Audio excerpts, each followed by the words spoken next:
자유언론 실천재단 강기석 운영위원과 만나세요. 강기석의 생각 하나.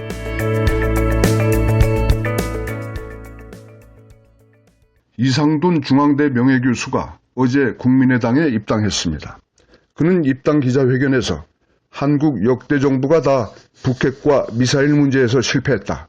김대중 노무현 정부의 햇볕 정책도 핵 개발을 막지 못한 그 부분이 실패했다고 말했습니다.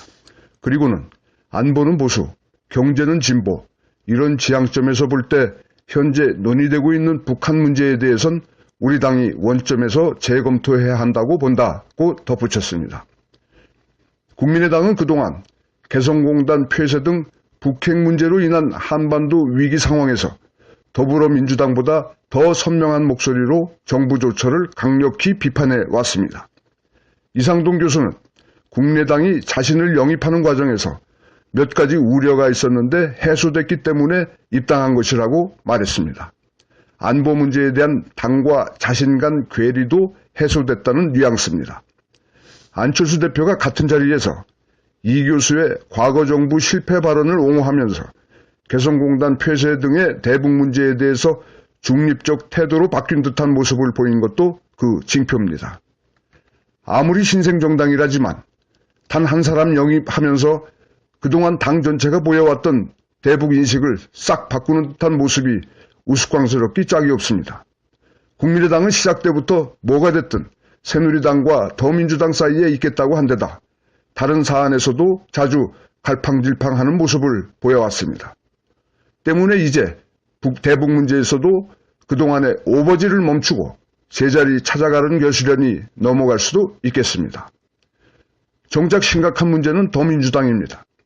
대북 포용 정책, 즉 햇볕 정책은 더민주당의 정체성과 같습니다.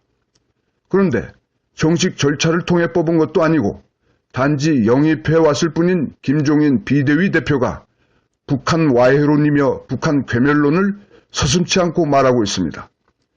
이 발언이 햇볕 정책과 양립할 수는 없는 것으로 여겨집니다.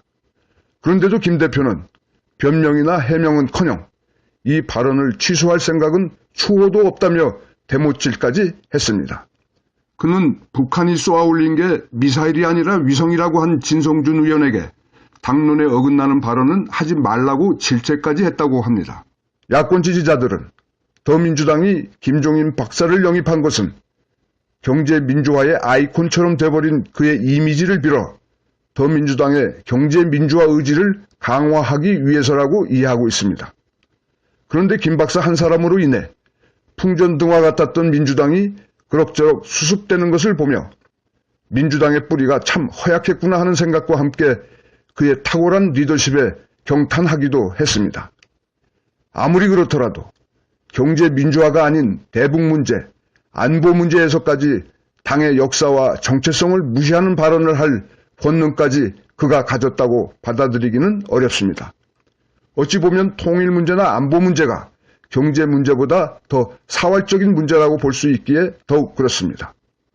누군가 더 민주당의 김 박사 영입은 극약 처방과 같다고 한 해석이 자꾸 떠오르는 요즘입니다. 극약이란 회생 불가능한 환자를 살리기도 하지만 더 빨리 죽이기도 합니다.